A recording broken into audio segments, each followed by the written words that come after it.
서울과 수도권, 강원 지역에 내린 기록적인 폭우로 9명이 숨지고 6명이 실종됐습니다. 주택 2천여 채가 침수돼 이재민도 속출했습니다. 서울 올림픽대로와 강변북로 일부 구간 등 서울 도심 곳곳의 차량 운행이 여전히 통제되고 있어 출근길 불편이 예상됩니다. 침수로 한때 운행이 중단됐던 지하철 3호선과 9호선은 어제 저녁에 정상화됐습니다. 인천 서구 검단동에서 국도 주행 중 갑자기 도로에 물이 차 승용차 여러 대가 고립됐고 서울 방화대교 인근에서도 차량 22대가 고립됐습니다. 도로에 구멍이 뚫리거나 대형 땅꺼짐이 발생한 곳도 있었습니다. 서울 서초구 우면산에서는 토사가 흘러내려 나무가 뽑히고 등산로가 파손되는 피해가 잇따랐습니다. 지난 2011년 산사태로 18명이 숨진 적이 있어 주민들은 불안에 떨고 있습니다. 비구름이 남하하며 서울 등 중북부 지방은 비가 소강 상태를 보이고 있지만 충청 지역은 시간당 40mm가 넘는 국지성 호우가 쏟아지고 있습니다.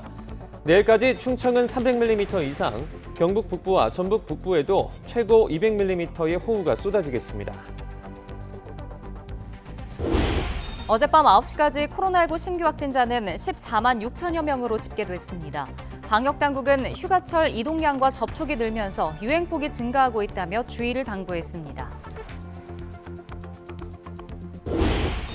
국민의힘이 주호영 위원장을 중심으로 한 비상대책위원회 체제에 돌입합니다. 14개월 만에 당대표에서 물러난 이준석 대표는 가처분 신청을 하겠다면서 강력 반발했습니다.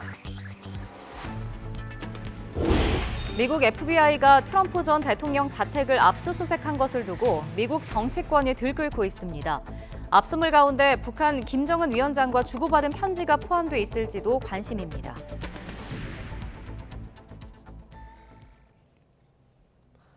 시청자 여러분 안녕하십니까? 8월 10일 수요일 굿모닝 YTN 2부 시작합니다.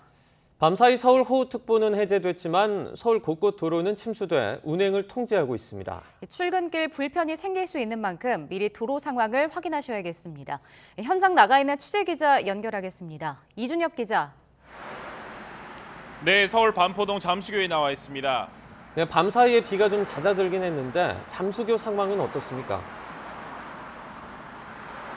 네, 잠수교는 완전히 지금 잠겨 있는 모습인데요. 용산으로 향하는 표지판만 간신히 머리를 내밀고 있습니다. 올림픽대로 턱 밑까지 물이 차오른 모습인데요. 서울과 경기 지역 호우특보는 밤사이 해제됐습니다. 그리고 비도 잦아들었는데요. 이곳 잠수교 수위에 영향을 끼치는 팔당댐은 초당 14,000톤 넘게 물을 쏟아내고 있어서 수위가 오히려 높아지고 있습니다. 운행이 전면 통제되는 수위 6.5m를 훌쩍 넘겨 9.6m 정도를 유지하고 있는데요. 그제밤 10시부터 32시간 넘게 통제가 유지되고 있습니다. 네, 그런가 하면 잠수교처럼 통제된 도로도 많다고요? 네, 서울 도로 곳곳이 아직 통제 중이니만큼 출근길 교통 정보를 미리 확인하시는 게 좋겠습니다. 동부간선도로 수락 지하차도에서 성수 분기점까지가 양방향 통제되고 있습니다. 내부순환로는 마장 연결로에서 성동 분기점까지, 올림픽대로는 가양대로에서 태양대교에서 동작대교까지 운행이 금지됐습니다. 강변북로는 마포대교나 동작대교에서 한강대교까지 단방향 통제하고 있습니다. 시내 도로도 침수로 통행이 막힌 데가 많은데요. 노들로는 여의 상류에서 한강대교까지와 양화대교에서 여의 하류까지 양방향 통제고요. 양재천로 양재천교에서 영동 1교까지, 홍제천로 사천교동 측에서 연가교까지 양방향 운행이 금지됐습니다. 이 밖에 개화, 노들길, 당산, 현천, 양평 육관문 5군데도 통행이 안 됩니다. 이렇게 곳곳 침수로 통행이 막힌 데다 서초나 강남 일대에는 침수 차량이 방치된 곳도 있고요. 지반이 약해져 구멍 뚫린 도로도 있으니 출근길 조심하셔야 합니다. 정상 운행 중인 대중교통을 이용하시는 것도 방법이겠습니다. 지금까지 서울 반포동 잠수교에서 YTN 이준엽입니다. 기록적인 폭우로 물에 잠겼던 서울 강남은 피해 복구 작업이 진행되고 있습니다. 아직 곳곳에는 피해 흔적이 남아있는데요. 현장 취재기자 연결해서 알아보겠습니다. 정인용 기자. 네, 저는 서울 강남역 사거리 앞에 나와 있습니다. 네, 어제는 사실상 도로 곳곳이 아수라장이었는데 지금은 어떻습니까? 네, 지금 비는 다소 소강 상태에 접어들어 이곳 거리는 다소 평온합니다. 하지만 폭우 피해 흔적은 여전한데요. 이곳 거리를 보면서 설명드리면 이렇게 주차장이 아닌데도 일반 차량이 멈춰서 있고요. 바로 옆에는 서울과 수원으로 가는 버스도 멈춰서 있는 상태입니다. 그리고 바로 뒤쪽으로 오시면 이곳 인도로 올라와 보시면은 이렇게 건물 입구를 일반 승용 차량이 막고 서 있기도 하고요. 그리고 바로 뒤쪽에서는 배수 작업이 한창인데요. 그젯밤 11시쯤 30대로 추정되는 남성이 지하 2층 주차장에 갔다가 휩쓸리는 사고가 나 이틀째 소방당국의 구조 작업이 진행되고 있는 겁니다. 이 밖에도 서울 서초구 일대에서만 4곳에서 물을 빼내는 작업과 함께 인명검색 작업이 동시에 이뤄지고 있는데요. 이틀 전 폭우 영향으로 일대에서만 5명이 현재 실종된 상태입니다. 특히 서울 강남이 이렇게 피해가 큰 것, 항아리 지형이라서 주변보다 지대가 10m 이상이 낮기 때문입니다. 차량 통행이 잦은 강남 일대 도로 특성상 아스팔트로 인해 빗물이 제대로 땅에 흡수되지 못하는 것도 하나의 요인입니다. 이상기후로 인해 언제 또 이런 비가 내릴지 모르는 만큼 배수로 관리뿐만 아니라 저류시설 확충 등이 필요한 상태입니다. 비구름이 가시지 않으면서 시민들의 출근길 불편도 예상되는데요. 그제 시간당 100mm가 넘게 내린 것과 비교하면 덜하지만 여전히 안심할 수만은 없는 상황입니다. 내일까지 많은 비가 예상되는 만큼 운전하실 때는 물론이고 각종 침수 피해에도 주의하셔야겠습니다. 지금까지 서울 강남역 거리 인근에서 YTN 정윤용입니다. 지난 2011년 서울 서초구 우면산에서 발생한 산사태로 18명이 목숨을 잃었습니다. 집중적인 호우 탓에 토사가 흘러내리고 나무가 뽑히는 피해가 발생했지만 안전엔 큰 문제가 없을 거란 관측이 나옵니다. 현장에 취재기자 나가 있는데요. 윤성훈 기자. 네, 서울 서초구 우면산에 나와 있습니다. 네, 그곳 현장 상황은 어떻습니까? 네, 저는 등산로 출입구 앞에 나와 있는데요. 현재 보시는 것처럼 등산로 입구 앞엔 출입금지를 알리는 안전띠가 설치되어 있습니다. 서울 서초구청 관계자는 주요 등산로 출입구 앞에 안전띠를 설치하고 이용객들의 통행을 제한하고 있다고 설명했습니다. 우면산 안쪽엔 토사가 흘러내리고 통째로 뽑힌 나무들이 휩쓸려 내려온 상태입니다. 우면산 바로 옆 인도에서도 휩쓸려 내려온 모래와 나뭇가지들이 곳곳에 어지럽혀져 있습니다. 서초구청 관계자는 계곡 쪽 물과 토사가 흘러내렸지만 도로나 인가를 덮친 피해는 아직 발생하지 않았다고 설명했습니다. 지난 2011년 우면산 산사태로 18명이 목숨을 잃는 사고가 발생했는데요. 그 뒤로 서울시가 우면산 곳곳에 소규모 댐인 사방댐을 설치했습니다. 흘러내리는 물을 조절해 산사태가 발생하는 일을 막기 위해서입니다. 서울시 관계자는 사방댐을 설치한 뒤 산사태가 발생해 피해가 발생한 적이 없다고 말했는데요. 전문가들 역시 산 안쪽에서까지 토사 등이 휩쓸려 내려오는 걸 모두 막을 순 없지만 인명피해 등으로 연결될 산사태 발생 가능성이 크진 않을 거로 전망했습니다. 다만 앞서 많은 비가 내린 탓에 지반이 약해져 여전히 주의가 필요하다는 지적이 나오는데요. 산림청은 서울시 노원구와 관악구에 산사태 경보를 발령하고 서울 시내 다른 지역은 주의보를 발령한 상태입니다. 산사태 피해가 발생하지 않도록 지속적인 관측이 필요하다는 목소리가 나옵니다. 지금까지 서울 서초구 우면산에서 YTN 윤성훈입니다. 정체전선이 남하하면서 충청 지역을 중심으로 비가 내리고 있습니다. 호우특보도 확대됐는데요. 취재기자 연결해서 알아보겠습니다. 이상곤 기자. 네, 대전 갑천에 나와 있습니다. 네, 아직도 비가 많이 내리고 있습니까? 네, 지금은 제법 굵은 빗방울이 쉴 새 없이 쏟아지고 있습니다. 앞을 제대로 보기 힘들 정도인데요. 제 뒤로 보이는 건물도 형체만 간신히 알아볼 수 있는 것을 확인할 수 있습니다. 현재 그 하천 수위도 조금씩 상승하면서 물살도 제법 거세진 것을 현장에서 확인할 수 있습니다. 대전은 오늘 새벽 3시쯤 본격적으로 비가 내리기 시작했습니다. 호우특보는 충청 전 지역에 발효되어 있는데요. 천안과 청주 등 충남북 13개 시군과 세종, 대전에는 호우경보가, 나머지 시군에는 호우주의보가 내려져 있습니다. 1시간 전 기준으로 밤사이 충남에서 가장 많은 비가 내린 곳은 태안군 근흥면입니다. 100mm에 가까운 비가 내렸는데요. 아산에서는 새벽 2시쯤 시간당 52.5mm의 폭우가 쏟아지기도 했습니다. 지금은 공주에 시간당 20mm 안팎의 많은 비가 내리고 있습니다. 다행히 큰 피해는 아직 소방본부에 접수되지 않았는데요. 현재까지 서산시 애천동의 한 도로와 아산의 한 빌라에서 침수가 우려돼 소방관들이 5건의 배수 지원 활동을 벌인 게 전부입니다. 기상청은 내일까지 충청 지역에 100에서 200mm, 많은 곳은 300mm 이상의 비가 더 내릴 것으로 예보했습니다. 서해안에서 비구름이 계속 유입되면서 폭우가 쏟아질 가능성이 있고 산사태 위험도 큰 만큼 긴장의 끈을 놓아서는 안 되겠습니다. 지금까지 대전 갑천에서 YTN 이상곤입니다.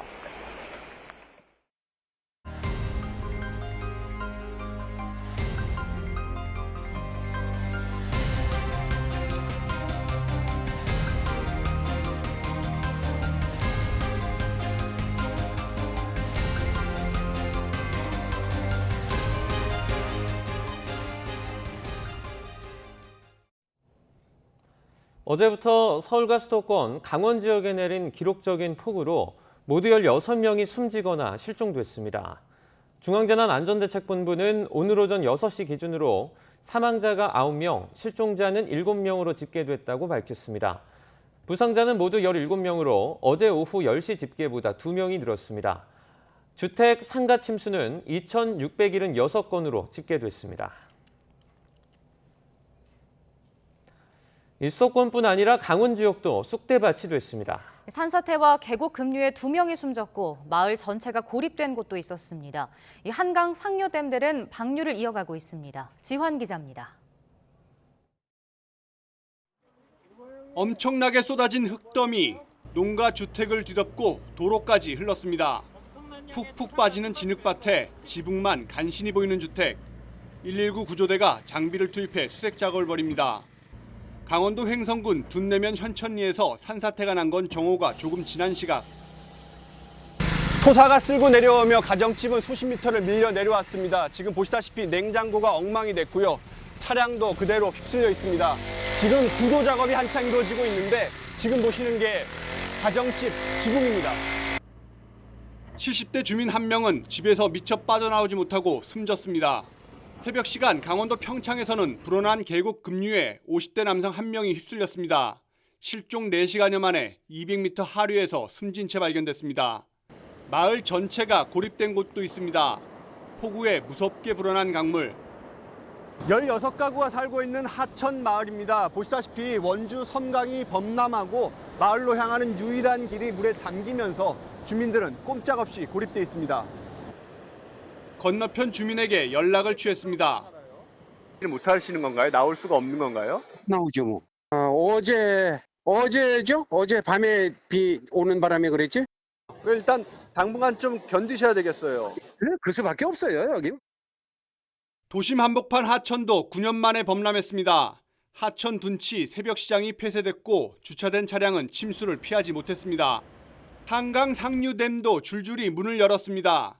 북한강 의암댐, 춘천댐, 하천댐이 모두 수문을 열었고 남한강에 있는 충주댐 역시 2년 만에 수문을 개방했습니다. 국내 최대 소양강댐도 수문 개방을 예고했습니다. 200mm가 넘는 집중호우가 쏟아진 강원 영서 지역, 고립과 하천 범람, 산사태와 토사 유출이 이어지며 쑥대밭으로 변했습니다. YTN 지환입니다.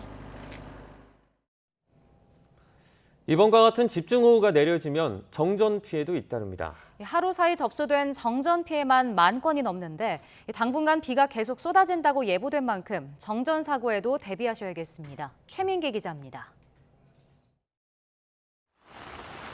강남역 한복판 3층 건물부터 거리 전체가 마치 화려한 조명을 켜놓은 것처럼 깜빡입니다. 115년 만의 집중호우로 서울 강남과 서초를 비롯한 수도권 곳곳에서 정전 사고가 잇따랐는데 하루 사이 정전 피해만 1만 호가 넘습니다. 한전은 수백, 수천 가구 아파트도 1호로 치는 만큼 실제 정전 피해 가구는 수만에서 수십만 곳에 이를 것으로 보입니다.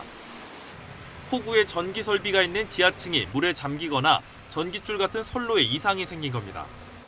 또다시 많은 비가 예보된 만큼 복구만큼이나 정전 사고에 대한 대비가 필요합니다.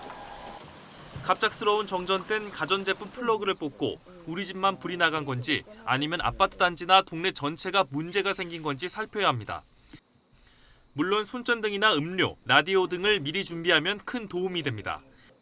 승강기 갓짐 사고 때는 인터폰으로 연락하고 119에 구조를 요청하는데 억지로 문을 여는 것 같은 탈출 시도는 더 위험할 수 있습니다. 차량을 확인한다고 지하 주차장에 내려가는 등 무리한 이동은 오히려 더 큰 사고를 부를 수 있습니다. 과전류가 흘려서 정전이 됐다라고 볼 수 있는 확률이 높기 때문에 어딘가에 과전류가 됐다는 얘기는 어디에 이제 전기가 흐르는 분에 누전이 돼서 감전될 그런 수 있는 사고가 있기 때문에 아주 위험하고요. 전기가 다시 들어오면 과전류로 인한 가전제품 손상을 막기 위해 플러그는 시간을 두고 차례로 꽂아야 합니다. YTN 최명기입니다. 최근 전기차가 크게 늘면서 집중호우로 전기차가 침수됐을 경우 감전 위험은 없을지 걱정하시는 분들 많은 것 같습니다. 무거운 배터리가 차 바닥에 있다는 것은 단점이지만 머플러가 없기 때문에 물이 차 안으로 들어올 가능성은 더 낮다고 합니다. 보도에 박홍구 기자입니다. 이번 집중호우는 전기차가 대중화된 이후 처음 맞는 재난 상황입니다. 국내 전기차 보급 대수는 30만 대. 엔진 대신 배터리와 모터로 운행되는 전기차는 수백 킬로그램짜리 배터리가 차 바닥에 깔려 있어서 내연기관 차량보다 침수에 취약할 수 있습니다. 배터리 무게 때문에 침수 지역을 지날 때 차가 물에 잠길 가능성이 더 커지기 때문입니다. 타이어의 약 3분의 2까지는 괜찮다고 볼 수가 있는데 전기차는 타이어의 과반 정도 훨씬 더 낫다는 거죠. 바닥에 배터리가 설치되어 있기 때문에. 하지만 배기가스를 내뿜는 머플러가 없다는 건 장점입니다. 물이 차량 내부로 흘러들어올 길이 그만큼 줄어든 것입니다. 또 배터리는 밀폐 방수 처리가 돼 있고 누수를 감지할 경우 전기 공급을 막는 고성능 차단기가 장착돼 있습니다. 따라서 차량이 침수되더라도 전기차 운전자가 감전될 가능성이 없다는 게 전문가들의 설명입니다. 고압 전류가 외부로 흘러나갔을 때 상당히 위험하다는 걸 이미 알고 있어서 그 배터리의 수분이 감지가 되면 모든 전류의 흐름이 차단되도록 설계가 돼 있습니다. 다만 배터리에 물이 들어가면 전기가 차단돼 자동차 운행이 중단됩니다. 이 경우엔 시동을 다시 걸어도 차가 움직이지 않기 때문에 차에서 내려 견인할 수밖에 없습니다. 또 전기차나 플러그인 하이브리드 차는 비가 올 경우엔 가급적 충전을 자제하는 게 좋습니다. 충전기 플러그 등의 절연 상태가 나빠져 감전 위험이 있기 때문입니다. 이 밖에 하이브리드 차인 경우는 배터리 용량이 전기차에 비해 훨씬 적기 때문에 집중호우 때 내연기관 차량과 비슷한 기준으로 운행하면 된다고 전문가들은 조언했습니다. YTN 박홍구입니다. 밤사이 수도권을 중심으로 폭우가 쏟아졌습니다. 토사가 흘러내리고 도로에 구멍이 뚫리는 등 비 피해도 잇따랐는데요. 취재기자와 함께 자세히 알아보겠습니다. 자, 강희경 기자 어서 오세요. 네, 안녕하세요. 어서 오세요. 네, 먼저 밤사이 들어온 제보 영상을 좀 살펴보도록 하겠습니다. 이틀째 이어지는 폭우에 특히 도로와 다리가 범람했다는 그런 제보가 많았죠? 네, 맞습니다. 도로 피해 영상 먼저 하나씩 보시고 설명하겠습니다. 네. 네, 먼저 인천 서구의 검단 지역에서 촬영된 영상입니다. 어제 오후 5시 반쯤 서구 검단동의 한 국도에서 촬영된 영상 보시겠습니다. 네. 제보자는 25톤 화물차를 운행하던 분이었는데요. 지금 보시면 도로인지 아닌지 분간이 어려울 정도로 물이 가득 차 있는 모습 볼 수 있습니다. 네. 차량 통제가 없어서 도로에 들어갔는데 이런 상황이었다고 제보자는 상황을 전했는데요. 승용차가 중간에 비상등을 켜고 멈춰 있는 모습, 또 운전자들이 나와 있는데 허리, 다리까지 누런 흙탕물이 차 있는 모습 볼 수 있습니다. 다음 영상 보겠습니다. 경기도 대성리 상황입니다. 어제 저녁 7시 반 상황인데요. 계곡처럼 물이 콸콸 도로로 쏟아져 내리는 모습 보실 수 있습니다. 도로 옆에서 물이 넘치면서 도로로 물이 쏟아져 내린 건데요. 한 기도원 근처에 있는 도로에서 지나가던 분이 촬영해준 영상이고 2개 차로 가운데 1개 차로가 통제되면서 한때 정체가 빚어졌다고 합니다. 다음입니다. 서울 방화대교 인근 폭우 직후 영상입니다. 차들이 곳곳에 고립되어 있는 모습 확인할 수 있는데요. 이 영상은 소방에서 찍어준 영상입니다. 어제 오후 5시 반쯤 서울 방화대교 남단 육관문 일대에 폭우가 쏟아졌는데요. 이 여파로 도로가 물에 잠기면서 지금 화면에서 보실 수 있는 것처럼 차들 22대가 고립됐습니다. 네. 또 지금 한 분이 구조되고 있는 모습 보실 수 있는데요. 소방당국에서 운전자 2명을 구조하고 주변에 있던 8명을 무사히 대피시켰습니다. 네. 뭐 허리까지 이렇게 빗물이 들이닥치면서 좀 침수 피해가 컸던 것 같은데 이외에도 하천이 범람했다라는 제보도 이어졌죠. 네, 맞습니다. 하천이 범람하면서 특히 주변에서 쉽게 볼 수 있었던 도로가 자전거 도로나 걸어다니는 도로가 침수되는 영상이 굉장히 많이 제보가 이어졌는데요. 네. 먼저 서울 은평구에 있는 불광천 보시겠습니다. 응암역 4번 출구에 있는 생태에너지 체험장 인근인데요.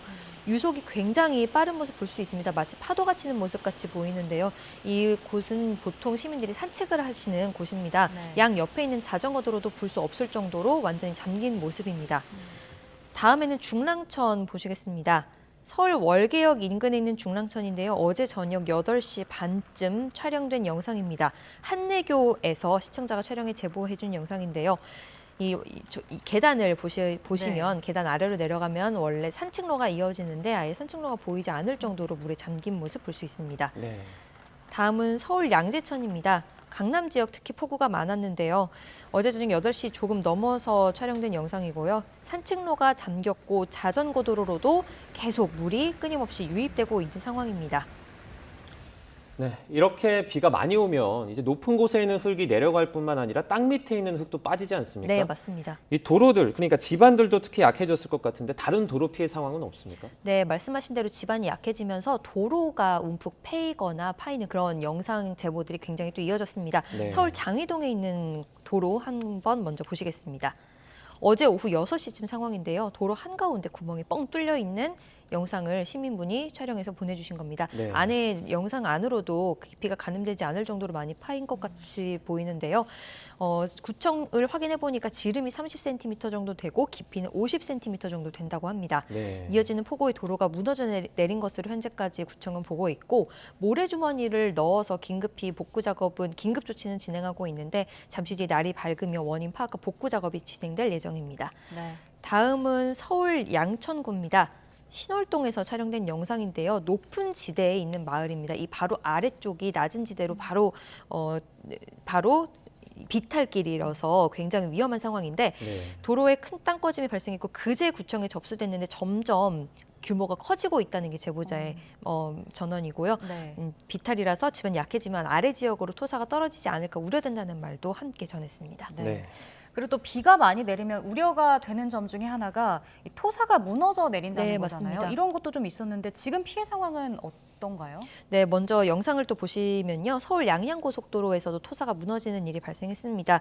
어젯밤 11시 20분쯤 춘천 분기점 인근인데요. 포크레인이 지금 무너져 내린 토사를 퍼나르는 모습을 보실 수 있습니다.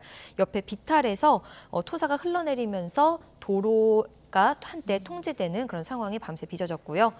다음은 경기 고양시 향동동의 한 도로 보시겠습니다. 도로 옆에 있는 조경석과 토사가 보시는 것처럼 도로로 쏟아져서 차들이 오갈 수가 없는 상황이었습니다. 네. 저녁 6시쯤에 촬영된 영상이고 제보가 그때 왔는데 이후로도 한 주시간 내내 관련돼서 비슷한 지역에서 같이 토사가 무너져 내리는 영상이 이어져서 제보가 왔고요. 다행히 다친 사람은 없는 것으로 전해졌습니다. 마지막으로는 경기 성남시 반포 사거리 영상 보시겠습니다. 지금 보시면 제 블랙박스 영상인데요. 네. 앞부분이 완전 검게 도로 한복판이 보이지 않는데 이 부분이 완전히 도로 아래쪽이 토사가 무너져 내리면서 위에 있던 아스팔트 도로가 함께 무너진 영상입니다. 네. 다행히 속도를 내지 않고 있어서 가기 전에 발견해서 바로 옆이 낭떠러지거든요. 네. 그 옆으로 떨어지진 않았지만 자칫 위험한 큰 사고로 이어질 수 있는 상황이었습니다. 네. 어제 오후에는 이제 예전에도 큰 사고가 났던 곳입니다. 우면산에서도 토사가 흘러내렸는데요. 참 걱정이 많이 됩니다. 서울 곳곳에서 지금 산사태 경보가 내려진 상태죠. 네, 맞습니다. 기록적인 집중호우로 서울 우면산에서 토사가 흘러내리고 나무가 뽑히고 등산로가 됐다는 소식 어제 전해드렸는데요. 네. 2011년에 말씀하신 대로 산사태가 일어나서 18명이 숨진 적이 있어서 주민 걱정이 굉장히 큰 상황입니다. 다행히 밤 사이에 새벽 2시 반쯤에 호우경보, 호우주의보가 서울 전 지역에는 해제됐습니다. 하지만 지반이 약해져서 산사태는 여전히 주의해야 하는데요. 네. 현재 서울 25개 자치구 가운데 12개 자치구에 산사태 경보 또는 주의보가 내려진 상황입니다. 서울시는 산사태 취약 지역과 산림 인근 주민들이 안전에 유의하기 바라고 또 입산을 금지해달라고 당부했습니다. 네. 이제 지금 시각이 6시 44분인데요. 이제 많은 분들이 또 출근을 하실 시간인데 현재 도로 통제 상황은 어떤가요? 네, 다행히 밤보다는 조금 나아졌습니다. 서울 올림픽대로랑 강변북로는 조금씩 통제가 되고 있긴 한데요. 먼저 올림픽대로 상황 보시면 가양대교에서 동작대교 양방향이 통제되고 있고 강변북로는 마포대교에서 한강대교 양방향이 통제되고 있습니다. 네. 밤 사이에 내부순환로와 동부간선도로 일부 구간 통제됐었는데 지금은 좀 풀린 상황입니다. 내부순환로 마장램프에서 성동분기점 통제는 조금 전에 아침 6시 10분부터 풀렸고요. 또 제일 걱정했던 동부간선도로 네. 전 구간 양방향 통제도 마찬가지로 조금 전인 6시 10분쯤부터 통행이 모두 재개가 됐습니다. 네. 다만 통제 상황은 계속 변할 수가 있기 때문에 서울시 교통정보 시스템이나 경찰청 트위터 같은 곳에서 미리 확인하고 출근하시는 것이 좋을 것 같고요. 네. 또 지금 이 시각에도 곳곳에서 피해는 이어지고 있습니다. 저희가 제보 영상을 접수받아서 생생하게 현장을 전달할 수 있으니 많은 제보 계속 부탁드립니다. 제보 방법을 간단히 설명드리면 카카오톡에서 뉴스는 YTN 또는 제보는 YTN 검색해서 쉽게 제보하실 수 있고 또 전화로 02398-8282 또는 8585로 전화하시면 저희 취재진과 바로 연결이 돼서 상황과 영상 전달해 주실 수 있습니다. 네. 다만 무엇보다 지금 비 피해가 큰 상황이기 때문에 영상을 찍으실 땐 안전에 꼭 유의해 주시기 바랍니다. 네, 전해드린 것처럼 안전에 꼭 유의해 주시고요. 제보도 좀 부탁을 드리겠습니다. 폭우 피해 상황 강희경 기자와 함께 집계해봤습니다. 고맙습니다. 고맙습니다. 네, 고생하셨습니다.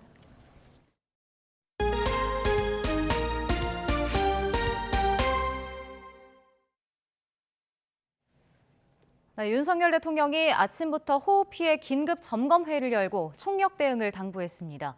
또 침수로 장애인 가족이 참변을 당한 피해 현장을 찾아 주거 안전 대책 마련과 하천 수위 모니터 시스템 개발을 지시했습니다. 박소정 기자가 보도합니다. 기록적인 집중호우에 일가족 3명이 숨진 채 발견된 서울 신림동의 다세대 주택. 아직도 물이 차 있는 현장에 윤석열 대통령이 찾았습니다. 빗물이 들이닥친 반지하집 작은 창문을 둘러보고 저지대다 보니까 물이 순식간에 조인천 영남이 되면 그냥 이게 수위가 올라가면 바로 여기 가면 직격탄을 동네 주민들과도 얘기 나누며 사고 원인을 살폈습니다. 수위 올라온 게 1시간도 안 걸렸다. 그렇죠. 1시간이 뭐예요? 그러다 보니까 아마 이게 수압되면 한 10분도 15분도 안 걸렸어요. 다른 침수 피해 현장도 둘러본 윤 대통령은 취약계층일수록 재난에 취약하다며 지하주택을 비롯한 주거 안전의 근본 대책을 수립하라고 지시했습니다. 하천 수위 모니터 시스템을 개발해 저지대 침수 예상 지역의 안전에도 만전을 기하라고 했습니다. 현장 방문에 앞서 윤 대통령은 오전에 가장 먼저 정부 서울청사에 마련된 재난안전상황실로 출근해 긴급 점검 회의를 열었습니다. 소중한 국민의 생명과 재산을 지킬 수 있도록 상황 종료 시까지 총력 대응을 당부드리고 국민들께서 충분하다고 느끼실 때까지 끝까지 호우가 끝날 때까지 총력 대응과 함께 이상기후가 일상화한 만큼 재난관리 체계를 원점에서 재검토하라고 주문했습니다. 애초 세종청사에서 열기로 했던 국무회의도 장소를 긴급 변경해 서울청사에서 열고 신속한 복구와 피해 지원을 당부했습니다. 휴가에서 돌아온 출근길 약식 회견에서 내세웠던 국민을 거듭 언급하며 소통을 강조하기도 했습니다. 국민의 목소리, 숨소리까지도 놓치지 않고 잘 살피고 이렇게 하기 위해서는 우리 모두 끊임없이 국민들과 소통을 해야 합니다. 휴가에서 복귀하자마자 예상치 못한 재난 상황과 마주한 윤 대통령. 이 난관을 어떻게 극복해 나가느냐가 민심 회복의 분수령이 될 것이라는 분석도 나옵니다. YTN 박소정입니다. 윤석열 대통령이 오늘 오전 용산 대통령실에서 하천홍수와 도심 침수대책회의를 주재합니다. 이번 회의에서는 대통령실 참모들과 행정안전부를 포함한 관계 장관들이 참석한 가운데 밤사이 호우 피해 상황을 점검하고 하천 범람을 막기 위한 대책 마련 등을 논의할 예정입니다. 부처별 업무 보고도 이어지는 가운데 윤 대통령은 오후엔 농림축산식품부 장관의 업무 보고를 받을 예정입니다. 특히 추석을 앞두고 농축산물 물가가 오르는 상황을 관리할 방안 등도 논의할 것으로 보입니다.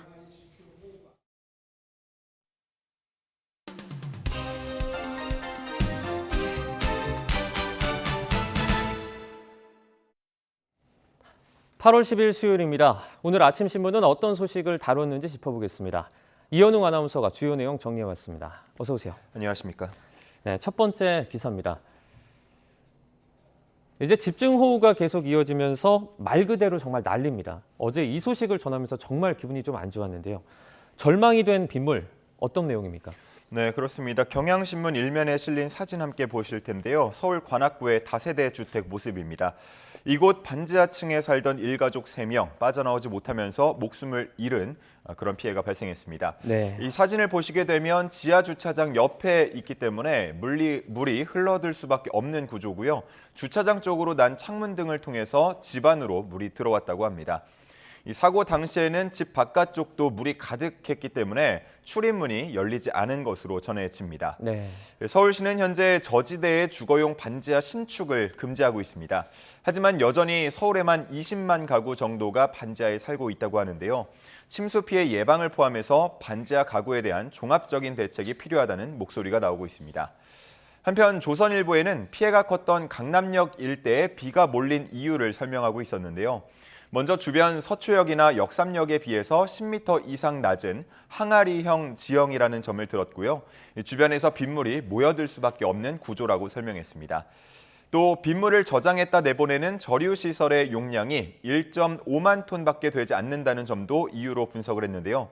양천구가 32만 톤이란 점과 비교하면서 턱없이 부족하다고 지적했습니다. 강남을 포함해서 도시 전반의 치수, 방제 대책을 재설계해야 한다는 목소리가 현재 나오고 있습니다. 네, 아직도 폭우가 이어지고 있어서 정말 걱정인데요. 더 이상의 피해가 좀 발생하지 않았으면 좋겠습니다. 네. 다음 기사입니다.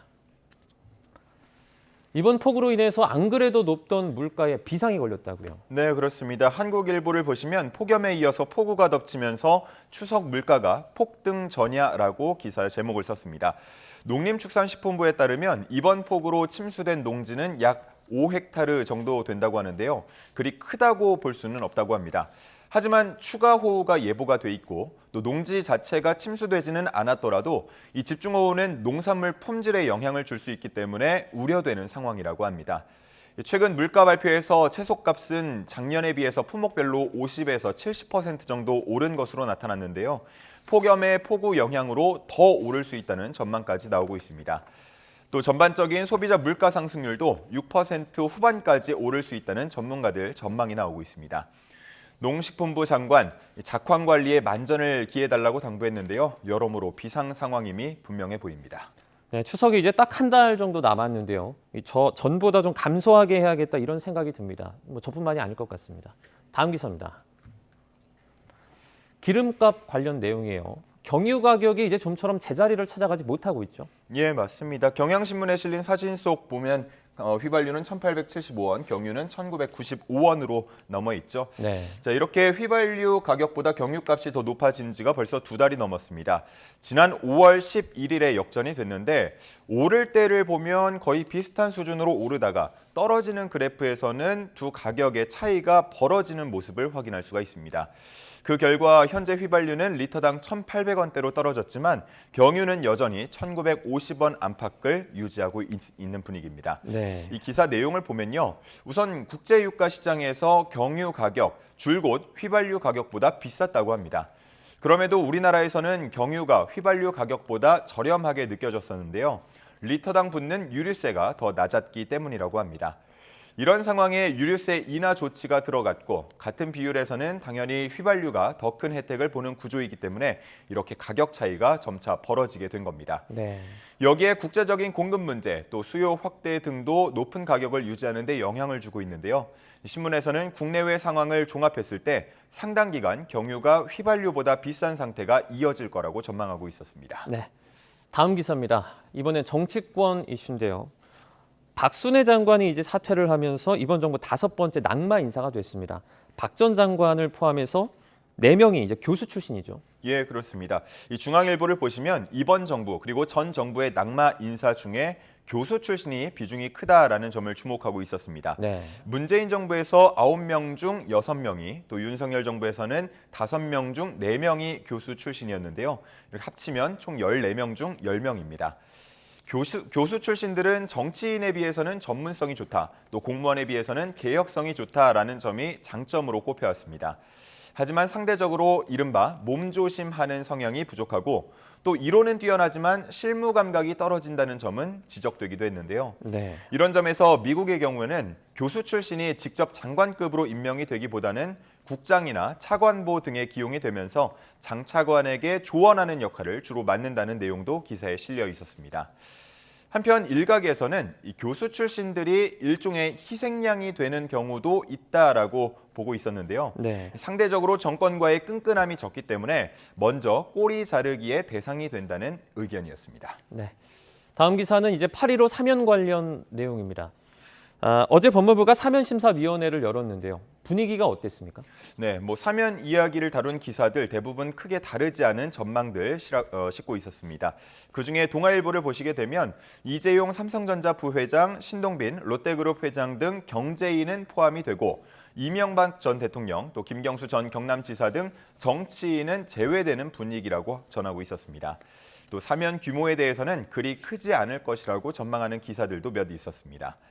정치권 인사들이 이렇게 배제된 데 대해서는 최근 악화된 여론을 의식한 결과로 풀이된다고 전하고 있었고요.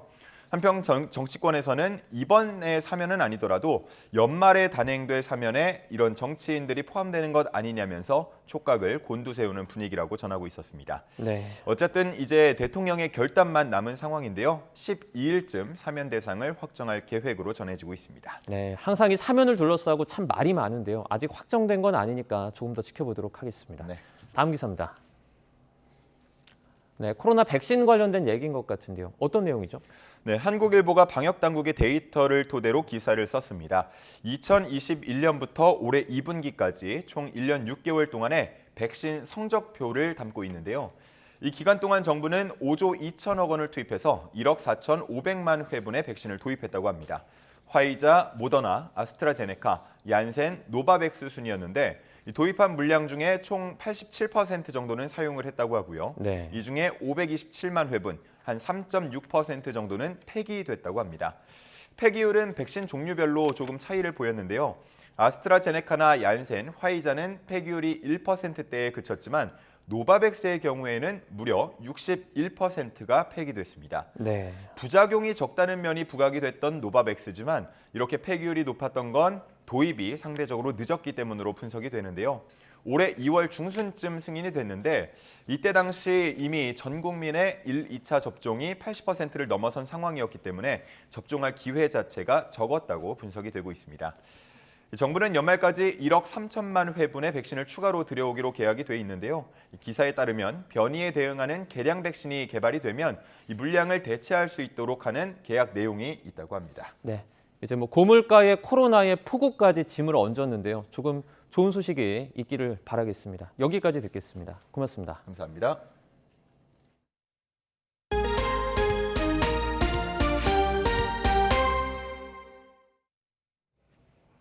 수도권과 중부 지역을 중심으로 이어진 기록적인 폭우에 현재까지 9명이 숨지고 7명이 실종된 것으로 집계됐습니다. 주택과 상가 2,600여 채가 침수되면서 이재민도 속출하고 있는데요. 취재기자 연결해서 현재까지의 피해 상황 알아보겠습니다. 차유정 기자. 네, 서울시청입니다. 네, 인명 피해 상황 정리해 주시죠. 네, 새벽 6시까지의 중앙재난안전대책본부 집계를 보면 이번 폭우로 9명이 숨졌습니다. 구체적인 현황을 보면 그제 서울 관악구에서 주택가를 덮친 빗물이 반자주택에 차오르면서 빠져나오지 못한 일가족 3명이 참변을 당했습니다. 가로수 정리 작업을 하던 구청 직원이 감전되고 경기 강원에선 산사태 등으로 토사에 매몰돼 숨지는 사고가 잇따랐습니다. 실종자는 1명이 늘어 모두 7명으로 집계가 됐습니다.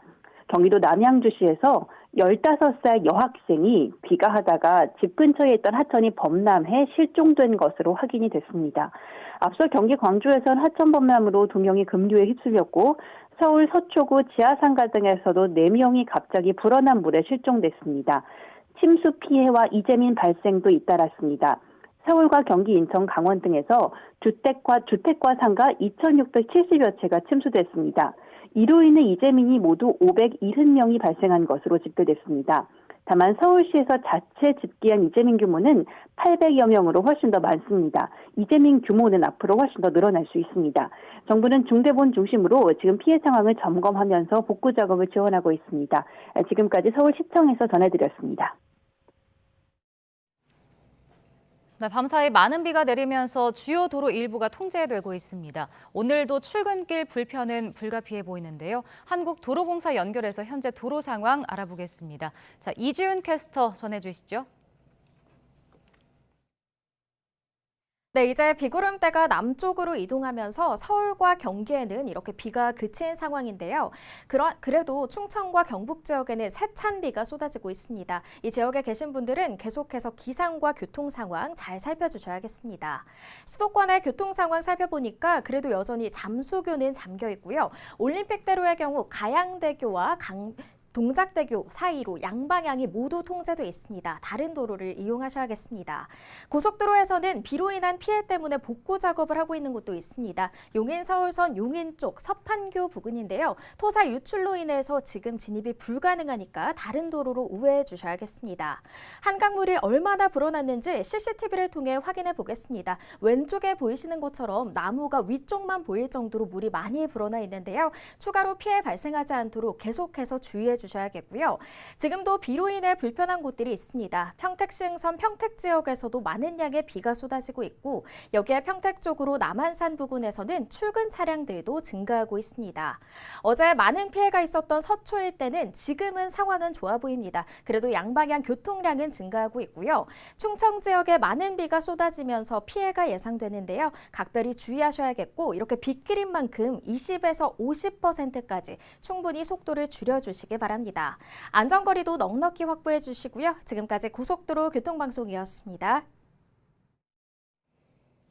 네, 강한 비구름이 남하하면서 충청 지역에는 호우경보가 내려졌습니다. 내일까지 300mm의 폭우가 예보돼 추가 피해가 우려되는데요. 기상센터 연결해서 자세한 날씨 알아보겠습니다. 신미림 캐스터.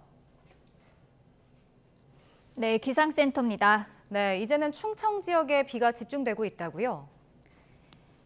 네, 현재 붉은색의 강한 비구름대가 충청 지역에 머물고 있습니다. 특히 대전에는 시간당 50mm가 넘는 국지성 호우가 쏟아지고 있는데요. 이에 따라서 충청과 경북 일부 지역에는 호우특보가 확대했고요. 비구름의 이동 속도가 매우 느린 탓에 한 지역에 많은 비가 집중될 수 있겠습니다. 추가 비 피해 없도록 주변 점검 철저히 해주셔야겠습니다. 그제부터 수도권 지방에 기록적인 폭우가 쏟아졌습니다. 경기도 양평과 서울 동작구 등 곳곳에 500mm가 넘는 많은 비가 내렸는데요. 앞으로는 충청 지역에 300mm 이상의 장대비가 집중되겠고요. 경북 북부와 전북 북부에도 최고 200mm의 호우가 쏟아지겠습니다. 반면 수도권과 강원 지방은 오늘 소강 상태를 보이는 곳이 많겠습니다.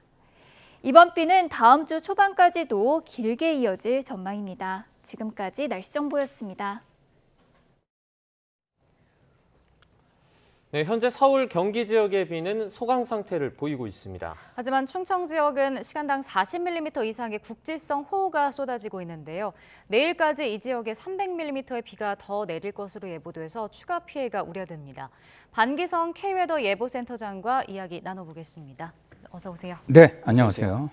네, 이번에 폭우가 서울의 기상 관측이 시작된 이래 115년 만에 가장 많은 강수량을 기록했다고요? 네, 그렇습니다. 서울의 기상 관측을 1907년에 했거든요.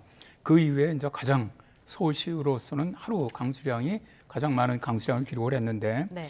이번에 이제 381.5mm를 기록을 했지 않습니까? 네. 그 이전에 가장 많은 비가 내렸던 것이 1920년입니다. 이 당시에 354.7mm가 내렸으니까 그 당시보다도 거의 한 30mm 정도가 더 내린 셈이 되겠죠. 이게 이제 기후변화로 해서 자꾸 이제 이런 강수량이 증가하고 있는데 8월 6일이죠. 며칠 전에 그 클라이밋 센트럴이 그 보고서를 보니까 네. 이런 그 기후변화로 해서 집중적인 강수량이 점차 증가하고 있다. 이런 보고서도 나왔거든요. 네. 그러니까 이런 기후변화 때문에 앞으로 우리나라도 이런 강수량이 점점 늘어날 것으로 예상이 됩니다. 네. 뭐 이번에 집중호우 상황을 보면 뭐 수도권이라든지 강원, 중북부 지방에 좀 많이 폭우가 내렸거든요. 이 이유가 있을까요? 이제 대개 우리가 이제 뭐 비가 온다. 그러면 우리가 이제 보통 예보를 할 때 서쪽 지방부터 비가 오면서 뭐 수도권 다음에 전국으로 이렇게 확산됩니다. 이런 예보를 많이 하는데 네. 지금 같은 경우는 이제 이런 일반적인 기압골 예보가 아니고요. 전형적인 정체전선이죠. 그러니까 북쪽에 찬 공기가 내려왔고 남쪽에서는 굉장히 그 습한 북태평양 고기압이 받쳐주고 있는 겁니다. 그러니까 좁은 지역에 이게 이제 이 두 기단의 공기차가 기온차가 굉장히 크기 때문에 네. 아주 좁은 지역에 이 불안정선이 만들어진 것이거든요. 이걸 우리가 이제 정체전선이라고 얘기를 하는데 이런 경우에는 이제 남북으로 이 비구름대가 나타나는 것이 아니고 동서로 좁은 지역에 나타나게 됩니다. 네. 그래서 이제 8일, 9일 같은 경우는 주로 이제 수도권을 중심으로 해서 주로 이제 강수대가 형성되고 주로 남부지방에는 폭염특보가 발령되지 않습니까? 날씨가 좋으면서 이 장마전선대가 이제 오늘은 충청 지역으로 내려가게 되는 것이죠. 그러니까 폭 자체가 좁은 겁니다. 네. 그 특히 피해가 집중된 지역이요. 서울 동작과 강남 그리고 경기에 있는 광명, 인천 등 이렇게 지역별로 강수량 차이가 좀 큰 것으로 나타나고 있습니다. 이유가 있습니까? 조금 전에 말씀드린 것처럼 이런 정체전선이나 장마전선 같은 경우는 동서로 길고 남북으로는 폭이 좁습니다. 네. 좁은데 이 좁은 중에서도 아주 코어가 흐릅니다. 코어. 그러니까 이거는 동서로 흐릅니다. 동서로는 아주 좁은 지역. 그 지역으로 가장 강력하게 거대 정론이 발달하거든요. 네. 그러니까 지금 보시면은 우리가 이번에도 이제 비가 오는 거 보면 인천서부터 시작해서 광명으로 해서 대방동으로 해서 관악, 그다음에 이제 강남 서초, 그다음에 양평. 이게 보면 거의 일직선입니다. 동서로. 네. 아주 좁은 띠로 지나가는 지역은 거의 350mm 이상 다 내렸거든요. 네. 오늘까지는 거의 530mm를 기록을 했고. 그런데 그 인근 지역은 비는 오더라도 양은 적습니다. 예를 들어 서울 같은 도봉 같은 경우는 한 5mm 정도밖에 안 내렸거든요. 네. 그러니까 이 정도로 이런 장마전선상, 정체전선상에서는 아주 그 집중적으로 내리는 코어는 그 폭이 훨씬 더 적고 네. 또 이게 동서로 되게 연결되는 특징이 있습니다. 이거를 장마전선이라고 그냥 봐도 되는 건가요? 그렇습니다. 이게 이제 기상청에서는 장마 아니라고 이제 발표를 했는데 네. 실제로 지금 뭐 기상 이런 기압 배치라든가 기상 요소들이랑 다 보면은 일단 장마전선 형태고요. 네. 그다음에 이게 이제 보통 일반적인 기압골 같은 경우는 하루 이틀이면 비가 다 그치는데 네. 이번 같은 경우는 8일 날 시작을 해서 현재 예상 보면 거의 20일 정도까지 지속되는 것으로 예상이 되고 있거든요. 네. 이 정도 길게 어떤 정체전선, 그러니까 아주 좁은 지역에 만들어진 이 비구름대가 남북으로 움직이면서 지속된다면 이거는 장마라고 보는 것이 맞죠. 네. 뭐 어떤 지역별로 좀 편차가 있긴 했지만 동작구 같은 경우는 시간당 강수량이 141mm였습니다. 이게 80년 만에 최고치 기록을 갈아치운 거라고 하는데 사실 수치로만 봤을 땐 저희가 그 정도로 체감이 잘 되진 않거든요. 이게 어느 정도로 많은 양이 온 건가요? 그 사실 저는 이 방송에 나와서 제일 많이 질문받는 게 이제 이런 겁니다. 네. 네. 근데 사실 이거는 대개 이제 강하게 오는 비들이 야간에 발생을 하기 때문에 직접적으로 이 볼 확률이 좀 적고요. 저 같은 경우는 좀 몇십 년 동안 이 날씨를 직접 관측도 하고 예보도 하고 이런 입장에서 대체로 비 오는 거 지금까지 가장 강하게 온 비를 갖다 본 게 시간당 한 50mm 정도의 비였습니다. 네.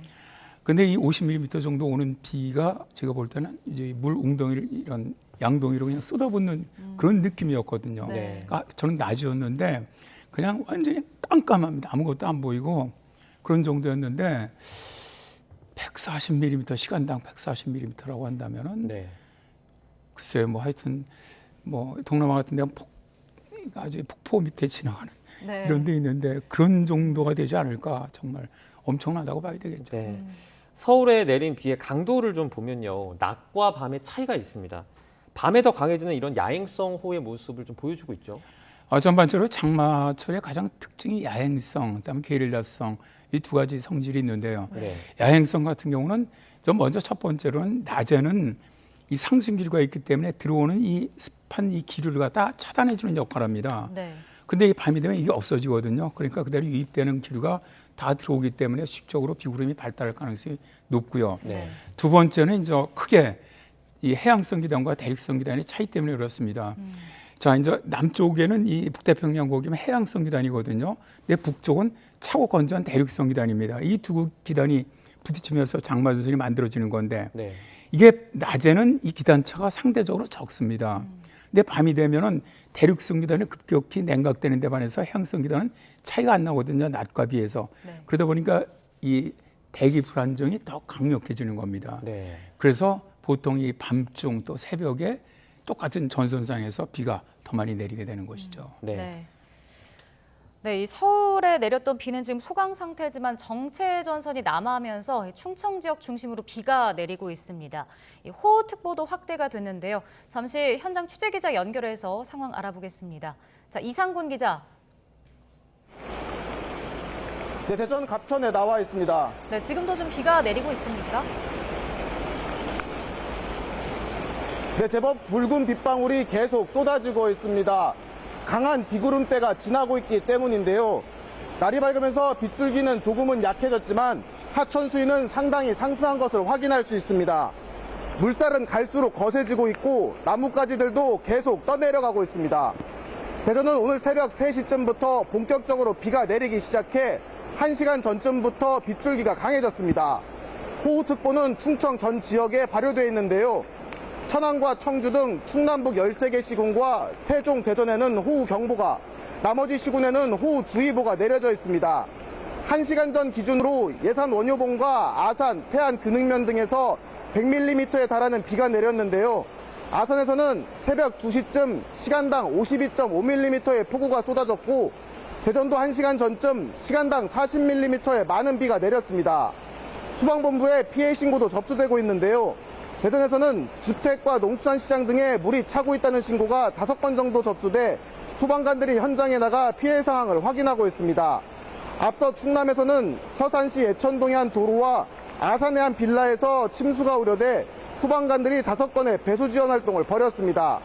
기상청은 내일까지 충청 지역에 100에서 200mm, 많은 곳은 300mm 이상의 비가 더 내릴 것으로 예보했습니다. 서해안에서 비구름이 계속 유입되면서 폭우가 쏟아질 가능성이 있고 산사태 위험도 큰 만큼 긴장의 끈을 놓아서는 안 되겠습니다. 지금까지 대전 갑천에서 YTN 이상곤입니다. 네, 저희가 비가 많이 내리고 있는 충청 지역의 모습 지금 실시간으로 보여드렸습니다. 네.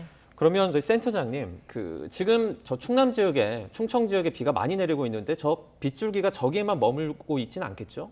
네, 그렇습니다. 일단 어제 그저께까지 이제 주로 수도권 쪽에 위치해 있었던 전선대가 이제 오늘 충청 지역으로 지금 내려갔습니다. 네. 내려가서 현재는 이제 전북 북부 지역과 경북 북부 지역, 충청 지역 쪽으로 장마전선대가 강력하게 현재 형성돼 있는 형태입니다. 네. 오늘 뭐 약간 정도는 더 남쪽으로 내려가더라도 낮이 접어들면은 북태평양 고기에 약간 밀어 올리기 때문에 더 이상 내려가지는 않을 거로 보고 있고요. 네. 따라서 오늘은 먼저 주로 충청권, 다음에 이제 전북 북부 지역, 경북 북부 지역 쪽이 주로 이제 호우 지역이 예상되고요. 이 비구름대가 이제 밤이 되면서 약간 북상할 거로 보고 있습니다. 그래서 서해상에서 들어오는 구름과 함께 내일은 다시 수도권 쪽도 내일 비가 내릴 것으로 그렇게 예상을 하고 있습니다. 네. 근데 우리나라 같은 경우는 왜 산이 많거나 좀 지형이 높은 곳들도 있잖아요. 이쪽 지역을 중심으로 비가 더 많이 오게 되는 건가요? 이 지형 효과가 굉장히 큽니다. 우리가 이제 비가 많이 올 때 예를 들어서 제주도 저 서귀포 쪽, 그 산악 쪽, 그다음에 지리산 쪽, 뭐 태백산맥, 강릉 쪽 이런 쪽에 강수량이 많은 게 바로 그 산맥 때문에 그렇습니다. 그런 쪽은 보통 그 평지가 한 150mm 내리더라도 그 산악 중간 쪽 관측선은 한 500mm까지 내릴 가능성이 있거든요. 그러니까 이런 지형적인 영향이 많은데 특히 서울 같은 경우도 특히 보면 관악 쪽이 굉장히 강수량이 많습니다. 네. 이번에도 보면은 관악 쪽이 많거든요. 이거는 이제 관악산이 바로 있기 때문에 지형적으로 이렇게 가던 바람이 바로 산을 부딪히면은 급상승을 하게 됩니다. 네. 그래서 급격하게 이 더 발달한 이런 특성을 가지고 있고요. 대개 기록에 보면 한 100m 정도 높지 않은 산이라고 하더라도 상당히 지형적인 효과를 가져온다는 이런 연구가 있습니다. 네. 이 기상청에서는 이제 내일까지 최대 300mm의 강우량을 예보를 했습니다. 이번 폭우는 좀 언제까지 내릴까요? 일단 뭐 오늘은 이제 충청 지역이 주로 되겠고요. 네. 내일은 다시 서울 올라와 서울 쪽에 비가 내리고 다음에 그 이후에 이제 12일부터 14일까지는 잠시 서울 쪽은 소강 상태를 보이고 네. 전선대는 좀 남쪽으로 내려가 있다가 네. 15일, 16일에 다시 수도권으로 들어오는 것으로 예상을 하고 있습니다. 네. 근데 지금 이미 많은 비가 내려서 좀 지반이 약해진 상태잖아요. 그래서 도로에 뭐 싱크홀, 땅 꺼짐 현상도 일어나고 있는데 산사태 같은 것도 좀 주의를 해야 하고 2차 피해가 일어나지 않도록 주의를 해야겠죠? 아, 네, 그렇습니다. 이게 이제 보통 산사태라든가 이런 것들이 어제 그저께 이제 비가 많이 와서 이제는 땅 깊이로 물이 다 스며든 상태입니다. 이럴 네. 경우에는 이제 예를 들어서 내일 비가 적게 온다고 하더라도 산사태가 발생할 확률은 굉장히 높아집니다. 그러니까 이 산사태라는 것은 시간이 지날수록 비가 오면 더 많이 발생을 하거든요. 네. 그러니까 이런 것들이 앞으로 더 발생할 가능성이 높기 때문에 대비가 좀 돼야 될 걸로 봅니다. 네. 이제 뭐 비가 세차게 내리다, 잠시 멈췄다 이런 반복이 계속 눈에 띕니다. 동남아 쪽처럼 마치 아열대 기후로 좀 바뀌어가는 것 같아요. 지금 보면은 이제 우리나라도 뭐 일단 뭐 남부지방하고 제주도는 아열대 기후로 바뀌었고요. 네. 중부지방 같은 데는 이제 겨울이 춥기 때문에 아열대 기후로는 되지는 않지만 제가 보면 여름 기후로만 본다면 뭐 아열대 기후라고 봅니다. 네. 비가 내리는 형태가 이제 완전히 아열대성 그런 집중호우가 내리고 있고요. 네. 그다음에 기온도 어떻게 보면 아열대보다 지역보다도 더 많이 올라가고 있거든요. 동남아 지역보다도.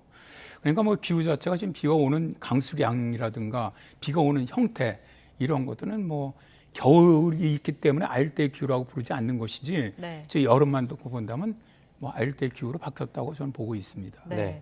그 7호 태풍 무란히도 중국 남해 먼바다에서 발생을 했는데요. 이건 우리나라에 영향을 줄까요? 애초에는 저게 북태평양급을 약간 밀어 올리면서 장마연선에 영향을 줄 거라고 예상을 했었습니다. 네. 그런데 이제 어제 발생을 했고요. 다음에 이제 11일에 이제 베트남하고 중국 접경지대 쪽으로 상륙을 합니다. 상륙을 해갖고 이제 소멸되는데 네. 제가 볼 때는 뭐 우리나라에 직접적인 영향은 일단 없고요. 다음에 이제 그 정도로 태풍이 상륙한다면 대개 거기서 소멸돼서 거기 있는 수증기가 우리나라로 들어오는데 한 3일 정도 걸립니다. 네. 그러니까 11일 정도에 소멸된다면 우리나라 영향주는 한 14일 정도인데 이게 이제 굉장히 먼 데서 상륙을 했거든요. 그래서 네. 먼 거리를 통해서 들어오기 때문에 실제로 큰 영향은 없지 않겠나 그렇게 보고 있습니다. 네. 알겠습니다. 여기까지 듣도록 하겠습니다. 반기성 K웨더 예보센터장과 함께 이야기 나눠봤습니다. 고맙습니다. 네, 감사합니다.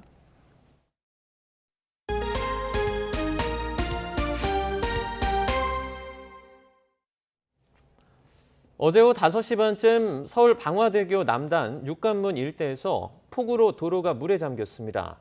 이 사고로 차량 22대가 고립돼 침수됐습니다. 신고를 받고 출동한 소방은 차 안에 있던 운전자 2명을 구조했고 나머지 운전자들은 스스로 대피한 것으로 알려졌습니다. 네, 수도권을 중심으로 쏟아진 폭우로 차량 5,000대가 침수돼서 600억 원 이상의 손해가 발생한 것으로 추산됩니다. 네, 자동차 보험에 자기 차량 손해담보에 가입돼 있다면 보험 처리할 수 있지만 개인 실수로 생긴 침수 피해는 보상받을 수 없습니다. 보도에 이승윤 기자입니다. 서울 강남역 인근 도로, 전조등과 비상등이 켜진 자동차들이 물에 잠기자 안타까워하는 시민들이 발을 동동 구릅니다. 정말 어떡해. 왜 이래도 전화도 안 되고. 수도권을 중심으로 폭우가 강타하며 지금까지 차량 5,000대가 침수된 것으로 집계됐습니다. 피해액은 600억 원 이상으로 추정됩니다. 특히 서울 강남의 억수 같은 비를 퍼부으면서 1,000대가 넘는 외제차가 침수 피해를 봤습니다. 손해보험협회는 자동차 보험에 자기 차량 손해담보 혹은 특이하게 가입돼 있다면 보상받을 수 있다고 설명했습니다. 2015년부터는 차량 단독사고 손해보상 특약을 가입하셔야 침수 시 차량 보상이 가능합니다. 또 썬루프를 개방하거나 창문을 내려놓으신 경우에는 그 보상이 안 되실 수도 있으니 주의하셔야 됩니다. 정상적인 주차나 주행 중에 어쩔 수 없는 집중호우로 차가 고장나면 보상받을 수 있지만 침수 피해가 충분히 예상되는 지역에서 무리하게 차를 몰다 사고가 났다고 판단되면 보상이 어려울 수도 있습니다. 차에 놓아둔 물품은 보상받을 수 없습니다. 물에 완전히 잠긴 침수차의 경우 수리비가 많이 나와서 자기 차량 손해보험 가입 한도를 넘을 수 있습니다. 손보업계는 이번 폭우로 자동차 보험 손해율이 다소 오를 것으로 우려하고 있습니다. YTN 이승윤입니다. 중부지방의 집중호우에 당초 어제 정오 수문 개방이 예고됐던 강원도 춘천 소양강댐이 방류를 연기했습니다. K워터 소양강댐은 관련 부서 협의를 열고 수문 개방을 오늘 오후 3시로 연기하기로 했습니다. 총 저수량 29억 톤으로 국내 최대인 소양강댐은 당초 어제 정오부터 2년 만에 수문을 개방하고 초당 2,500톤을 방류할 예정이었습니다. 소양강댐 측은 예상보다 강원 북부 상류 지역에 비가 많이 오지 않아 방류를 연기한다며 앞으로도 기상 상황에 따라 수문 개방 여부를 탄력적으로 조절할 예정이라고 말했습니다. 기록적인 폭우로 문화재 피해도 잇따랐습니다. 천연기념물인 성균관 문묘의 은행나무 가지가 부러지고 조선 왕릉의 석축과 토사가 유실됐습니다. 또 국립국악원의 공연도 연기됐습니다. 김태현 기자의 보도입니다. 기록적인 폭우로 성균관 문묘 명륜당에 있는 은행나무 가지가 부러졌습니다. 직경 30cm의 이 가지는 폭우와 함께 불어온 강풍에 흔들리다가 끝내 부러졌습니다. 서울 문묘 은행나무로 불리는 이 400년 된 천연기념물은 지난달 지지대 교체 과정에서도 가지 2개가 부러지는 우환을 겪었습니다. 조선 왕릉을 비롯한 사적들도 피해를 입었습니다. 서울 내곡동에 있는 헌릉과 인릉은 관람로 주변 배수로와 석축 일부 구간이 유실되거나 무너졌습니다. 서울 삼성동의 선릉은 좌우측 경사면의 토사가 대량 유실됐습니다. 선릉의 성종대왕릉은 능침 입구 관람로의 토사가 유실돼 정비가 필요한 상황입니다. 조선 숙종의 후궁을 모신 남양주 영비묘는 봉분의 표면이 폭우에 쓸려 무너져 내렸습니다. 남한산성은 탐방로의 토사가 유실되고 나무 계단이 파손됐습니다. 경기 고양 서울릉과 김포 장릉의 소나무들도 폭우에 쓰러졌습니다. 문화재청은 응급 복구나 추가 훼손 방지를 위한 긴급 보수 신청을 받고 있습니다. 공연 관련 시설 침수로 국립국악원 공연 이밈진연은 12월로 연기됐습니다. 대한제국의 마지막 황실잔치를 재현한 이 공연은 오는 12일 개막을 앞두고 있었습니다. YTN 김태현입니다.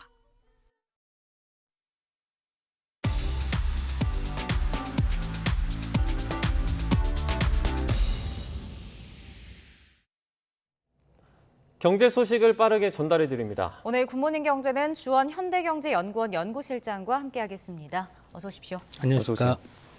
115년 만에 기록적인 폭우로 서울에서는 차량 침수 피해가 계속 이어졌습니다. 지금까지 차량 5,000대가 피해를 본 것으로 집계가 됐는데요. 이 접수가 더 늘어날 것 같죠? 아무래도 이제 충청도 쪽으로 좀 내려갔다가 서울 쪽으로 또 다시 올라오게 되면 뭐 지금 5,000대를 훨씬 좀 넘는 피해액도 상당히 좀 커질 것 같고요. 네.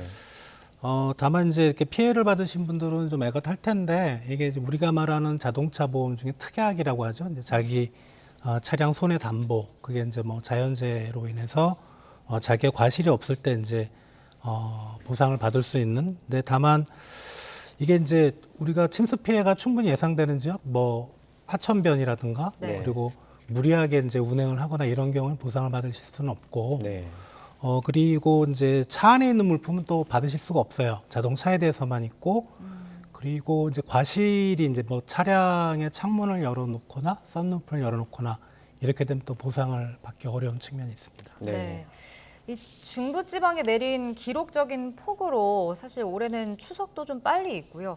물가가 고공행진 중인데 여기에 좀 기름을 붓지 않을까 우려가 됩니다. 뭐 물가 상승률이 7%로 올라설 거다라는 전망도 있더라고요. 지금 이제 6.3%까지 올랐죠. 근데 여기서 좀 더 올라가면 7%이기 때문에 충분히 가능성은 있습니다. 다만 이제 다행인 거는 최근에 원자재 가격은 많이 좀 떨어졌거든요. 대부분 원자재 가격들이 보면 한 고점 대비 10% 많이 떨어진 데는 한 25%까지 떨어졌기 때문에 그 지금 물가가 올라가는 건 사실 원자재 가격의 영향이 좀 컸기 때문에 요번 이제 수해로 인해서 뭐 신선식품 가격이 갑자기 올라가든가 이런 영향은 분명히 있겠지만 7%대까지는 좀 어렵지 않겠나 그렇게 생각을 해봅니다만 우리가 이제 기억을 하시겠지만 2020년에 그때 이제 수해 피해가 컸어요. 그때 아마 수해로만 뭐 행정안전부 집계로는 한 1조 정도 났었거든요. 그리고 장마 기간이 한 50일 넘게.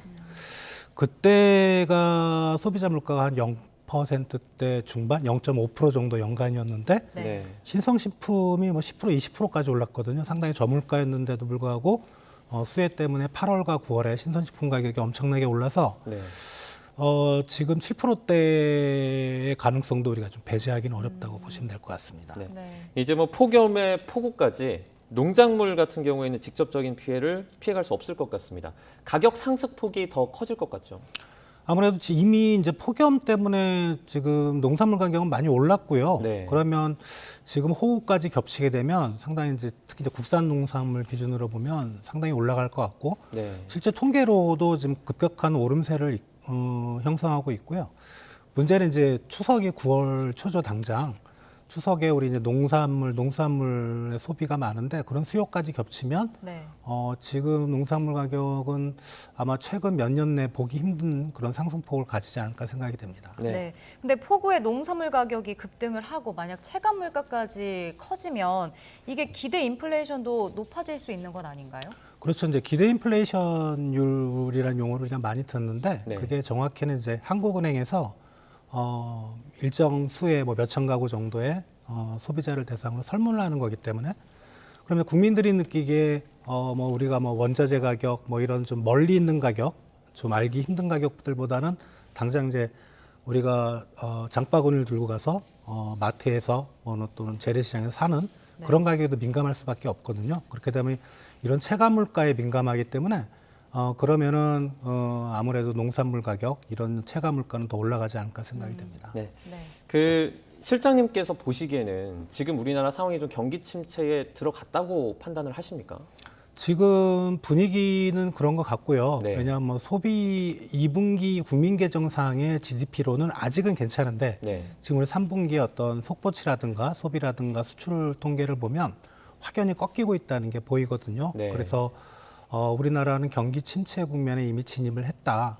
거기에 이제 지금 뭐 여러 가지 이유로 물가까지 불안하면 이제 고물가, 그다음 경기 침체, 소위 말하는 스태그플레이션 뭐 이런 국면으로 진입하고 있다 보시면 될 것 같습니다. 그러면 이 스태그플레이션 위협이 지금 현실화했다고 저희가 판단을 해도 될까요? 이미 모든 나라들이 현실화가 되고 있고요. 우리나라도 분명히 현실화가 될 가능성이 아주 높기 때문에 뭐 기업에서나 정부에서나 미리미리 좀 대책을 마련해야 되지 않을까 생각이 됩니다. 그럼 뭐 올해 연간으로 봤을 때 소비자 물가 상승률이 5%는 넘을까요? 어떻게 보세요?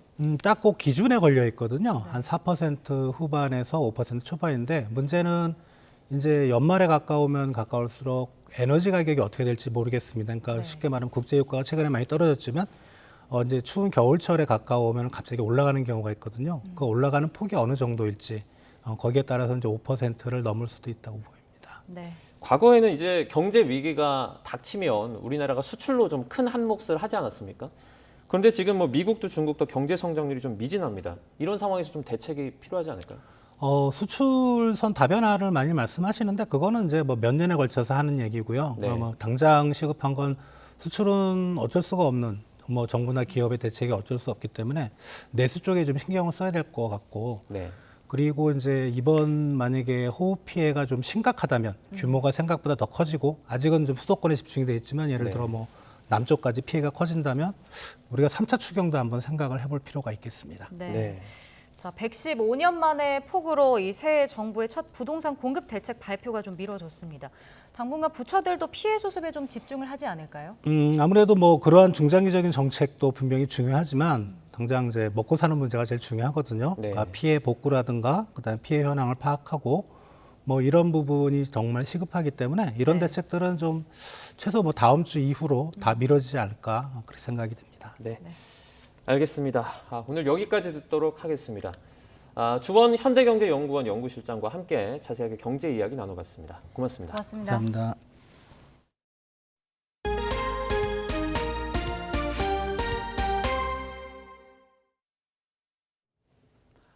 취임 후 처음으로 중국을 방문한 박진 외교부 장관이 왕이 중국 외교부장과 중국 산둥성 칭다오에서 회담을 열어 북핵과 반도체 공급망 등 주요 현안을 논의했습니다.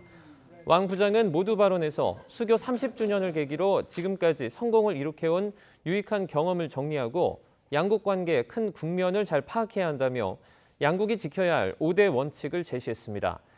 이에 박 장관은 국익과 원칙에 따라서 화이부동의 정신으로 중국과의 협력을 모색해 나갈 것이라며 양국이 인류 보편적인 가치와 규범에 입각해 자유, 평화, 번영을 위한 상생 협력을 해나가길 기대한다고 말했습니다. 또 북한이 도발 대신 대화를 선택하도록 중국이 건설적인 역할을 해줄 것을 당부했습니다. 미국과 중국이 타이완 문제 등 곳곳에서 갈등을 빚고 있는 가운데 미국이 중국을 견제하는 반도체 산업 육성법을 공포했습니다.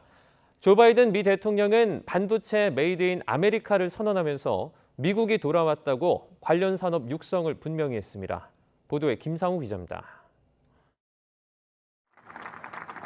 바이든 미국 대통령이 지난달 의회를 통과한 총 2,800억 달러 규모의 반도체 기술의 우위 유지를 위한 반도체 산업 육성법에 서명했습니다. 바이든 대통령은 중국과 한국, 유럽이 반도체 산업을 발전시키기 위해 수십억 달러의 투자를 진행하고 있다면서 반도체 메이드 인 아메리카를 선언했습니다. But these industry leaders also see America is back. The future of the chip industry is going to be made in America. 지난달 코로나19에 감염된 뒤 치료 후 재발을 보였던 바이든 대통령은 여러 차례 기침을 하면서도 미국이 한때 세계 1위의 연구개발 투자국이었다며 반도체 강국의 재건 의지 연설을 이어갔습니다.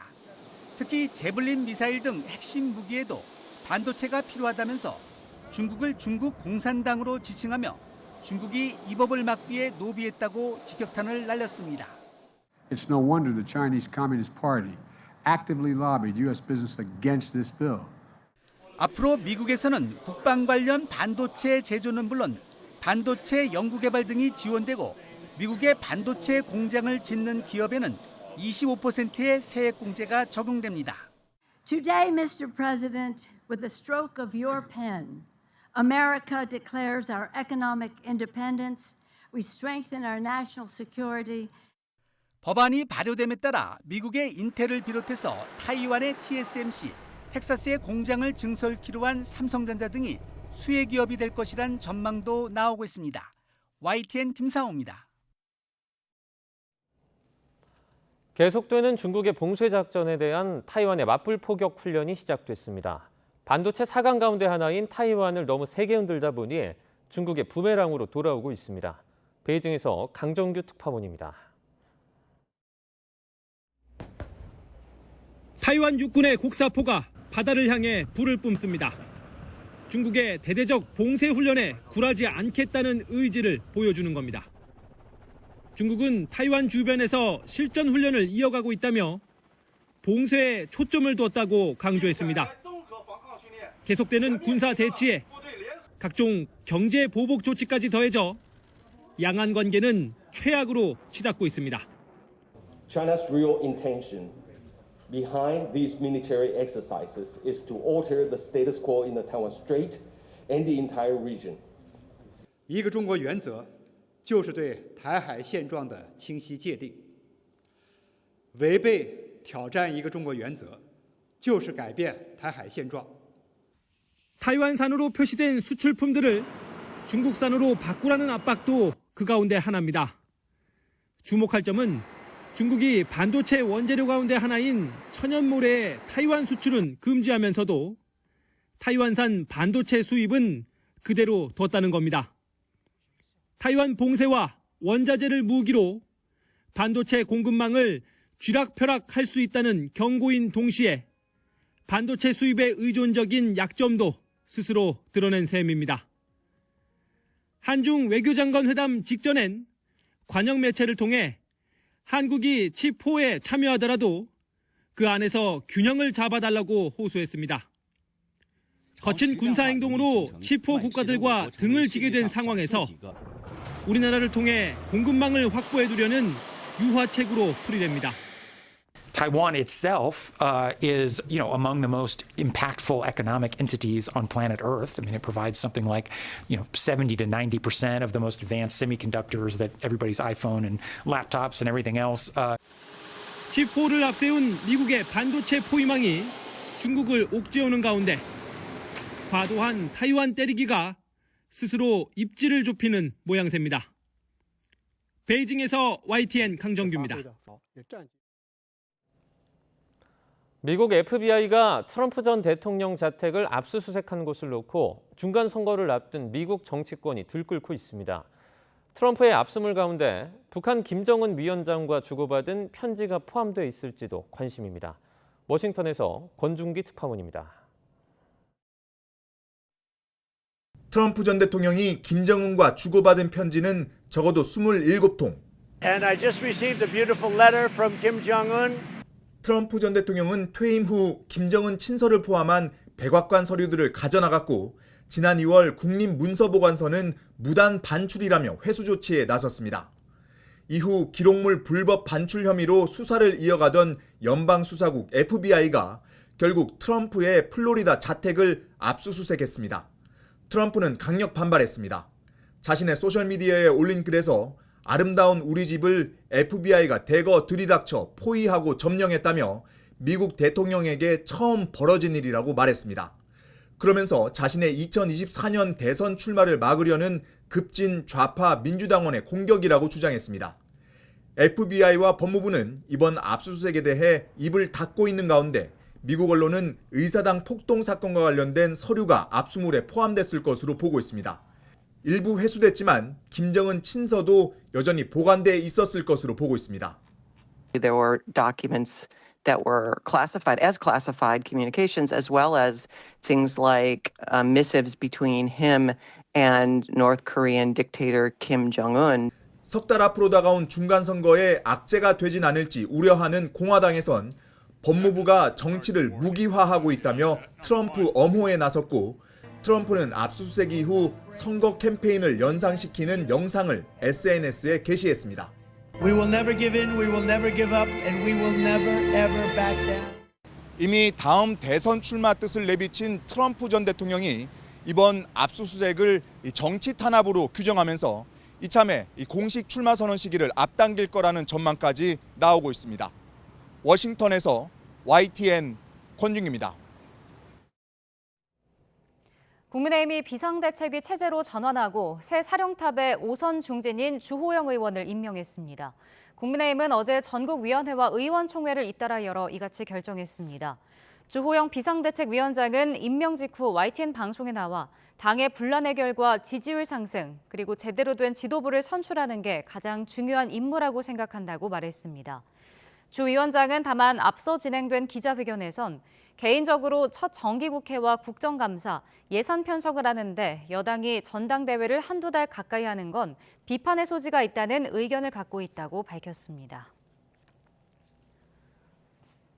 당이 비상대책위 체제로 전환하면서 대표직에서 자동 해임될 위기에 처한 국민의힘 이준석 대표가 법적 대응을 공식적으로 선언하며 강력하게 반발했습니다. 이 대표는 SNS에 가처분 신청합니다라는 짧은 글을 올리면서 법적 대응에 나서겠다는 입장을 재확인했습니다. 이 대표는 다만 신당 창당 안 합니다라는 문장도 함께 적으며 일각에서 제기된 신당 창당설에는 선을 그었습니다. 이 대표는 오늘 13일 기자회견을 여는 등 장외 여론전에도 본격적으로 나설 예정입니다. 이재명 의원의 인천 계양을 셀프 공천 논란과 총선 공천권을 두고 더불어민주당 당권 주자들이 또다시 공방을 벌였습니다.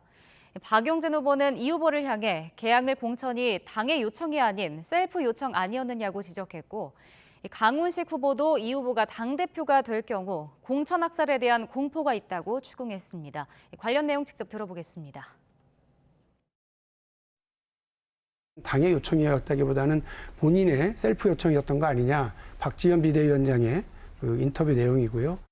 적어도 어떤 해명을 하시거나 아니면 사과를 하시거나 라고 하는 게 정치적 책임의 한 부분이라고 저는 생각을 하는데 당의 여러 가지 복잡한 논의 과정을 거쳐서 어떤 결정이 이루어지는 과정에 제가 의견을 낼 수 있죠. 그러나 최종적으로는 어쨌든 선대위원장 문제를 포함해서 당이 공식적으로 요청한 건 맞지요. 당대표가 되면 반대 세력을 배제할 거라는 게 당내에 엄청난 공포가 있는 것도 사실입니다. 하고 이런 이야기가 왜 나온다고 생각하십니까? 아무래도 이제 제가 여의도에서 오래 활동한 사람이 아니고 이제 그 바깥에 지방 행정을 주로 했던 사람이라 그 이질감 때문에 그럴 수 있을 것 같습니다. 근데 성과를 내는 것이 그러니까 억압하고 뭐 일방적으로 지시하고 이렇게 해서 되는 게 아니거든요. 그렇게 했다면 전두환이가 훨씬 더 많은 성과를 냈을 수 있습니다. 윤석열 정부 출범 뒤 처음으로 단행될 8.15 광복절 특별사면 대상자 선정을 위한 사면심사위원회가 열렸습니다. 심사위 외부위원들은 회의가 끝난 뒤 취재진의 여러 질문에 심사 내용을 말하기 어렵다면서도 사면 대상자의 규모에 대해서는 생각보다 적었다는 반응을 나타냈습니다. 이번 사면에서는 여권을 중심으로 정치인 사면은 최소화하고 민생경제 활성화를 위한 경제인 사면에 방점을 둘 거란 전망이 나옵니다. 이 때문에 유력하게 검토되던 이명박 전 대통령과 김경수 전 경남지사가 사면 대상에서 제외될 가능성이 제기됩니다. 어젯밤 9시까지 전국에서 코로나19 확진 판정을 받은 사람은 14만 6,364명으로 집계됐습니다. 그제 같은 시간대 집계치보다 3,196명이 많습니다. 이런 추세로 볼 때 오늘 발표될 신규 확진자 수는 15만여 명에 달할 것으로 예상됩니다. 오늘 새벽 1시 50분쯤 서울 해화동에 있는 4층짜리 다세대 주택 2층에서 불이 났습니다. 이 불로 30대 여성 1명이 연기를 흡입해 병원으로 이송됐고 주민 4명이 대피했습니다. 경찰과 소방당국은 부엌에서 불이 시작된 것으로 보고 정확한 화재 원인을 조사하고 있습니다. 네, 오늘 아침 수도권과 강원 지방에 비는 잦아들었습니다. 다만 새벽부터 정체전선이 충청 지방으로 남하하면서 이 지역에 장대비가 쏟아지고 있는데요. 지금 충청에는 호우경보가 내려진 가운데 시간당 50mm 안팎의 강한 비가 집중되고 있습니다. 출근길 충청 지방에 강한 비가 쏟아지면서 교통 혼잡이 우려되니까요. 미리 교통 상황을 확인하고 안전에 각별히 주의하시기 바랍니다. 그제부터 지금까지 사흘간 수도권을 중심으로 가장 많은 비가 쏟아졌습니다. 양평 용목면에는 532.5mm의 가장 많은 비가 내렸고요. 서울 동작구와 경기도 광주에도 500mm가 넘는 비가 내렸습니다. 지금은 긴 띠 형태의 정체전선이 충청 지방으로 남아있는데요. 앞으로 이 지역에는 천둥과 번개를 동반한 시간당 50에서 80mm의 세찬 비가 쏟아지겠습니다. 현재 수도권과 강원의 호우특보는 해제됐고 충청을 중심으로 호우경보가 내려진 가운데 오늘과 내일 충청권에는 300mm 이상, 경북 북부와 전북 북부에는 최고 200mm의 많은 비가 집중되겠고요. 내일은 전국적으로 비가 확대해서 경기 남부와 영서 남부, 전북 남부에도 50에서 150mm의 비가 내리겠습니다. 충청은 모레 새벽까지 강한 비가 집중되겠고 주말 동안 전국에 비가 소강 상태를 보이다가 다음 주 초 다시 전국에 비가 내리겠습니다. 오늘부터 모레까지는 충청 지방이 비상입니다. 충청 지역 산사태 위험 지역에 계신 분들은 미리 안전한 곳으로 대피하고 물고 점검을 나가지 않는 등 농경지 침수와 범람 피해에도 각별히 대비해 주시기 바랍니다. 지금까지 상암동 야외 스튜디오에서 YTN 박현실입니다. 수요일 아침 굿모닝 YTN은 여기까지입니다. 잠시 후 뉴스라이더가 방송됩니다. 시청해주신 여러분 고맙습니다.